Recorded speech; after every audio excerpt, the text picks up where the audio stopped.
Good morning, comrades, and welcome to this fabulous video. Also a fabulous background of Nürburgring Nordschleife is behind us. You probably heard some cars driving past. But anyway, back to the main topic, the main hero of today, this amazing Škoda Citigo with 360 horsepower and 600 Newton meters of torque, something you've all been waiting for if you've been following the vlogs. First, a big disclaimer. I went out earlier this morning, just some recon laps, see what the car can do, gave my suspension input settings to the team, and then they did it. And after that, we went out with the driver, and unfortunately there was a small curb action, so to say, and then yeah, now it's getting new alignment, which is pretty cool, having an alignment set up in the fields. But there's not going to be any exciting fast lap today or anyhow, because, well, I decided definitely to call it a day because I didn't have much time. So enjoy my recon clumsy lap, and after that we're gonna talk about the car.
Hello.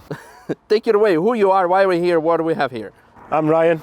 I own Darkside Developments, and along with the team, we built this sort of interesting Citigo that everybody seems to find amusing when they see it on track. Yes. So we're running the engines from like a Mark 6 Golf 2-litre TDI, usually 140 or 170 horsepower, but now it's 360. What did you do to achieve that power? Massive turbo? Turbo, based on a BMW one, but bigger wheels. It's the spec list will be in the comments and in the description. I like it, straight to the point. For the nerds, you can go into the comments and check it out. You can even, it'll tell you the ring gaps if you're that interested. Oh, wow, interesting. It don't really.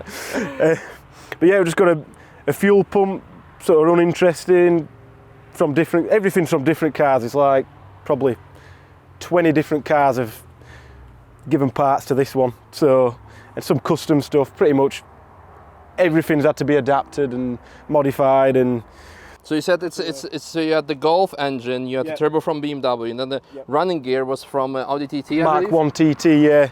So we can have the rear limited slip differential as well. So we've got front and rear diffs. So, so it's all-wheel drive. I'm not sure if we already mentioned it. So yeah, it's pretty impressive. Second gear, no wheel spin. That's the idea. Yeah, and 600 Newton meters of torque. Yeah, we work in pounds feet. Yeah. So like 420, something like that. So yeah, it's knocking on 600 Newton meters, and you get everyone to the ground. If you're front wheel drive, tight corners, tons of wheel spin. Yeah. So pretty damn impressive, I must say.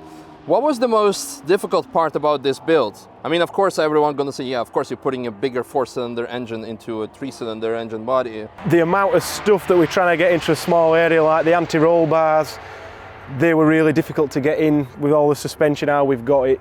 If we started again, we'd do things a little bit differently, but as you build things, as you go along. But out the box, when we first built it, went on track, and it was pretty good.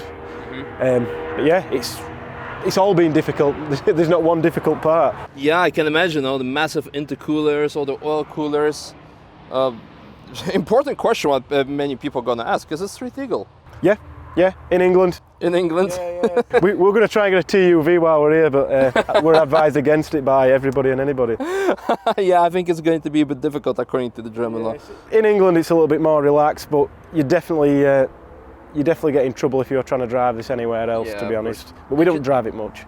Did you do any like 0 to 60 times with it? Yeah, we've done low 4 seconds on a very compromised setup on a warm day, but we can get it below 4 seconds, get it into the freeze easy enough. 100 in probably 8 seconds or so. But this was designed to be standard looking on the outside and a circuit car rather than drag racing and stuff like that. It's a lot better on the circuit than we imagined. Yeah, because let's close the hood so we can see how it looks like, because it looks like just a casual Citigo. Well, if you don't take into account the Mac Drive windows.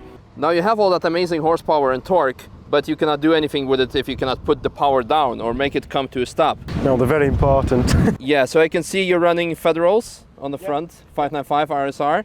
Yeah, they work pretty good. Yeah, and here you have a massive braking caliper. I cannot tell what it is, where it's from, because it doesn't have any name on it, but what is it? Yeah, these are just 312 discs, which are sort of Audi TT spec, and that's running the Porsche Boxer S rears, which have got a nice size piston, so the pedal's pretty good on like a factory road car. We're running these with it. Today we've got the Mintex F2 pads in, but we'd like to run F4s. But carbon Lorraines work good, Pagid RS29s all work good. The brakes are more than enough for this car. Running good fluid. Yeah, because you're also not running ABS actually. No ABS, so you need everything to be nice and well balanced, so we've got a good braking setup going on this. We've probably got a little bit too much at the rear, but we can bias it away with a pedal box. But yeah, it works good, and when you're doing 160 you need it to. The wing, we only put that on the day before we came here just because we realised on the last track day we took it on, as speeds come up, stability were an issue, and a lot of people said stability is a big thing at the Nürburgring, so. Yeah, I must say, it looks like backyard fabricated, which probably is. Not backyard. Not backyard, but under pressure at last minute. Under pressure last minute. But I must say it worked. It's like on the high-speed sections, straight and cross that we did. We've had it all the way off the clock earlier today, which is 160, and it was going, it's still pulling. So yeah, we've probably done 160. Yeah, 160 miles per hour. Yeah. So what's that in kilometers? 260 plus, and the car felt perfect. It felt good. The only thing, like I said, was unfortunately suspension. But yeah, you came here, you never drove the track, you didn't know what you to do. Too stiff. And after that, yeah, it was a bit. Can we open the bonnet? Yeah.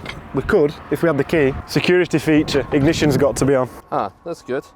So you have a full roll cage. Is this something you built yourself? No, this came from Tyler Motorsports. A guy called John, he races in the championship we're in as well. He does some good stuff. So he did that. We bought the car with the cage and the rear subframe bolted up. Everything else we've had to custom fabricate, but the subframe all got reworked and everything as well. But that's a long boring story. The fuel surge tank, that needs to be there because the tank's not very big, but it's a little bit of a funny shape. That was something that came on there when we bought it, but we're going to try and come up with a better solution to get rid of all that stuff and just leave the factory stuff. And then you have there a small nice tank. Yep, water injection. Water injection. Yeah, we're not using it for power, just to keep it cool. Obviously, doing 165 mile an hour, you're going to be trying to melt your pistons, so yeah, every little helps with that sort of thing. There's wires everywhere for the camera system as well. It's a bit messy inside, but it's not a show queen as. it's a track queen for sure. Let's have a look inside. What do we got here? So fancy racing dashboard. Yeah, it's been modified many times. But we've chopped the dashboard to bits so we could get it lower because the standard like Citigo up, all those dashboards are really tall. So when you sat far back and low down, you'd not be able to see. So we've chopped that. Tilt and pedal box, so we can tweak everything to perfection there. We've extended everything's further back. So you sat probably 6-12 inches further back. So it's a lot better driving position. I very much like the driving position, but going back to the dashboards, is this real NOS bottle? It did have nitrous when we were going to drag race it a bit more, but it's still got everything on there to put it on. Okay. We just need to put the bottle back in. Yeah, the pipe's still kicking about here somewhere. Yeah, the pipe's still there. So literally needs a bottle, and we need to turn it up. But and the all-wheel drive, what's that? Can you like? If we turn that off, it just makes it front-wheel drive. That's cool. That's for the dyno. Cool. That's cool. And we can turn the power steering off if you feel like you want to go to the gym. Yeah. And all the heater matrix is removed, so we ended up putting like a aftermarket racing one in, awesome. which we don't need it at all. No. But yeah, yeah, I like how simple it is. And here's, by the way, the graph. You can probably insert the actual graph in the video when you guys send it to me over email. Yeah, it's pretty impressive. Thank you very much. Most importantly, of course, anyone can just stuff it in, chug it in, but then it's like going to be undrivable and stupid. Yeah. But this actually works. There's nobody daft enough other than us to bring something like this to the Nürburgring and smash it around at 160 mile an hour. But it's held together. It's still in one piece. Obviously, touching a curb, something that anybody can do, so it's not a big deal. But we've got the tracking gauges on and we're ready to go back out if we really want to. Yeah. So. Well, I guess there's not much more we can say about the car. Again, if you guys want to know more about the car, visit their Facebook page or website and ask them what were they on when they decided to build such a thing. Yeah, mind-altering drugs. Yeah, could be. Well, as long as you do it off the track. Yeah, don't mix them together. No, very cool. Thank you very much for letting me have a short go in this. Yeah, hopefully you'll be back and we can have another track day. And until then, we're going to talk about that little baby over there. It's also something very special, and today I had a lot more fun in it because of the circumstances. So stay tuned for that.